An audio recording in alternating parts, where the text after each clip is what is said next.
Good morning to everyone. Good morning. If you were not here last week, several have commented it was probably the best lesson that's been preached here in years. And if you remember, that's because we listened to Francis Chan's video.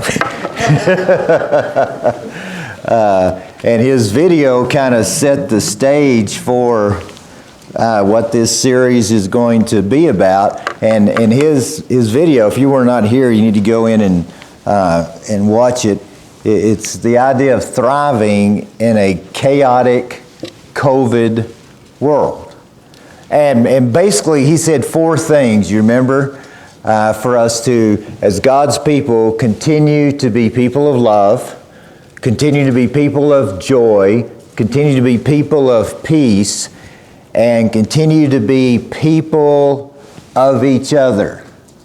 And he really strived the importance of that even during these chaotic times. What we want to talk about today is the thought of, not panicking. And I know that's difficult right now. But, the number one rule in any survival situation is don't panic. I mean, studies have shown that typically when faced with a threatening situation, people respond in one of three ways. Number one, 10% of people have a fight response, that they're able to gain control of their emotions, determine the right course of action to survive. There's another 10% who have a flight response. They lose control of their emotions, that they panic, which causes them to do things that are usually harmful to themselves and others. And then there's number three, the remaining 80% of us freeze. We become so emotionally overwhelmed, we're just unable to do anything about it at all. Now, I want us to think for a moment about what we fear most in life. I mean, what are some of our greatest worries? I imagine that many of our fears kind of fall into something being taken away from us, like a person, maybe a position, or maybe a possession. And I know the truth is there are endless situations that tempt us to fear in this life. But Christians of all ages look at current events and worry that their world is just unraveling. I mean, you read it throughout the Bible, right? And, how many times have we thought about, I think back to my grandparents and they were saying our world is going to pot. And then here we are as, grandparents and saying our world's going to what? To pot. But if there's one way that we can survive when challenges come, I want us to understand, don't panic. Don't panic. We've probably all heard this story before, but you remember in World War II when Britain stood virtually alone against Nazi Germany, there was the Minister of Information printed a series of 3 posters to try to prevent people from panicking. The first poster read this: freedom in peril, defend it with all your might. The second poster said this: you're courageous, your cheerfulness, your resolution will bring us victory. Now it's very interesting that the third poster was printed but not distributed. And it was intended only in case Germany invaded Britain. And if I remember the story right, I didn't put it in my notes, but I think these were actually found in an old bookstore. And it's the poster that we all know well: keep calm and carry on. no matter what circumstance we're facing in life. Isn't that pretty good advice? I mean, we can see that idea of keeping calm and carrying on throughout the New Testament, and especially here in the book of 1 Peter. Peter's writing to a group of Christians who have been slandered, they've been shunned because they dared to live faithfully for Christ in an ungodly society, and we know of all the persecution that they were going through. But in spite of all of that, Peter really is going to tell them, I think, two things. Number one, the world is hostile to Christians. He said that's a fact. But number two, he says the grace of God is sufficient to deal with those issues. So how do we live in this increasingly anti-Christian world? The culture in which even the first century Christians lived was dominated by values and beliefs that were contrary to Christianity. And that's the verses that Larry read for us in 1 Peter 4, 3 and 4. I want you to notice that the phrase that always catches my eye there is this. It says that the people of that day were surprised that followers of Jesus did not run with them. They were shocked. They couldn't believe. You're not living like the rest of the world lives? And as a result of that, those Christians were ridiculed because they're not participating in all this immorality that he talks about that's going on. And man, I mean, you read those verses and you think, wow, that sounds like today. I mean, not much has really changed. I mean, he's encouraging the Christians here to stand firm in the grace of God. And he gave them at least two commands that are just as relevant to us today. I want you to turn back to chapter 1 and look in verse 13. Chapter 1, verse 13. He says, "Therefore, prepare your minds for action. Keep sober in spirit. Fix your hope completely on the grace to be brought to you at the revelation of Jesus." The first thing he tells them and tells us is we need to be disciplined in our thinking.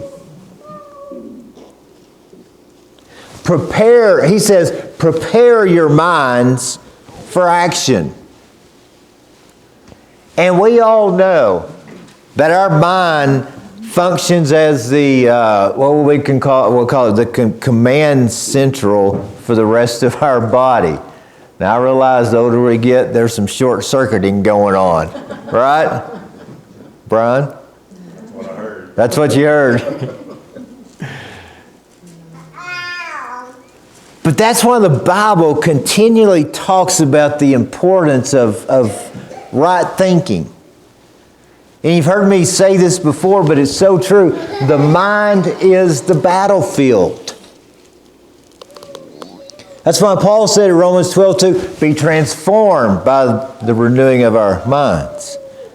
That's why he told the Philippians in Philippians 4:8, dwell on the right, pure, and godly things.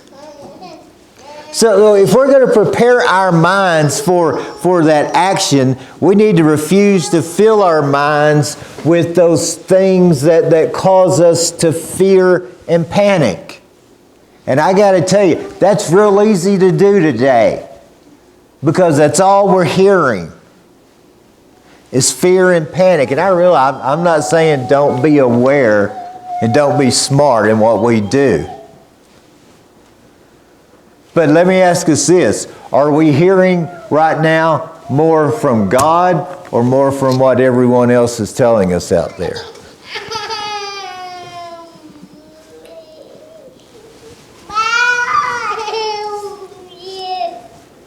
Second thing he tells us, well, let me make one more thought about discipline in our thinking. You remember 2 Corinthians 10:5? Take captive capture, your version may say, every thought to the obedience of Christ. That means we're going to have thoughts that come into our mind that are not of Christ, that want to cause us to be in fear, that want to cause us to panic. And what do we do with those thoughts? Do we let them go and run through, or do we capture them and throw them out because they're not of God? Be disciplined in our thinking. The second thing he says is, be disciplined in our conduct. He puts it this way there in verse 13. Keep sober in spirit. Calm, steady, and controlled. You know, here's the challenge. Instead of panicking in our chaotic world, why not make the choice instead to pursue God? Let's not panic, let's pursue. And you've heard me say this already, well, but let me, I hate the phrase new normal. Of course, I don't even know what normal is, or even before the new normal came along. How do you find normal? Normal is our family, and everyone else is, not normal. Isn't that what we all think? Let's be honest, yeah. But everyone's talking about this new normal. But here's the challenge. What if we pursued a life for Christ that's better than normal? Better than normal. Not a new normal. Let's make it a better normal. And maybe practically, beginning every morning by telling God, Lord, you know what? I'm going to set apart my mind for you today. I'm going to set apart my focus and my motives in every area of my life today. You are going to be Lord over that. And see the difference that it would make. So how can we live this holy life in the midst of today's secular world? I think a lot of it has to do with the matter of our perspective. I mean, the world system has always been hostile to the Christian faith. We've seen that in our study of the book of Revelation. I mean, it's true 2,000 years ago when Peter penned his letter. But that's still no reason to panic. And the reason why is God's grace is sufficient. Isn't that what he says? God's grace is greater. I mean, turn over here in 1 Peter chapter 5. And as Peter closes his letter, look what he says in verse 12.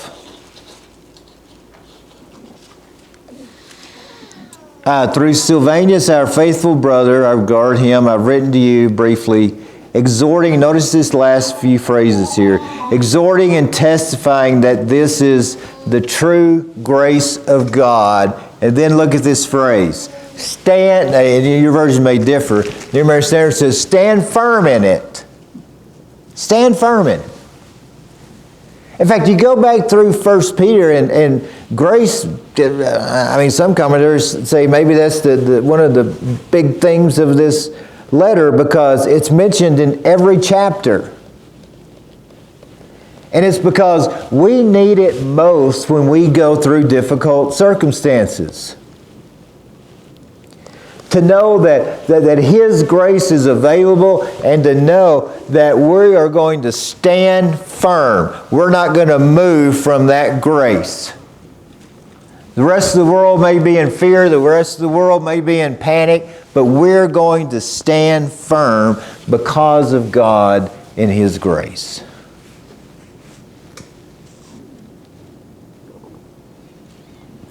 I understand, as Eric taught in class this morning, the storms in life will come.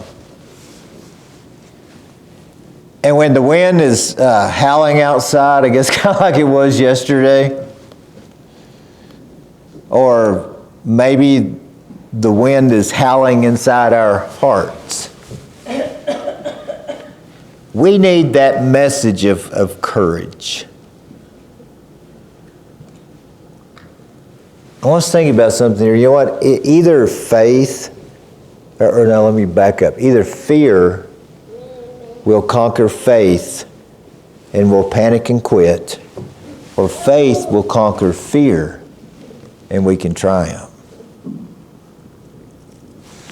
I want you to turn for just a minute here to Joshua chapter 1. We looked at these verses a little bit on Wednesday night, but I want to talk a few more thoughts about this. Being people of courage. I understand that is not always easy. But let me read here in Joshua 1, 3 through 5, because in this story we know as he's taking over as the leader of God's people, God gave him resources that provide him with courage. Joshua 1,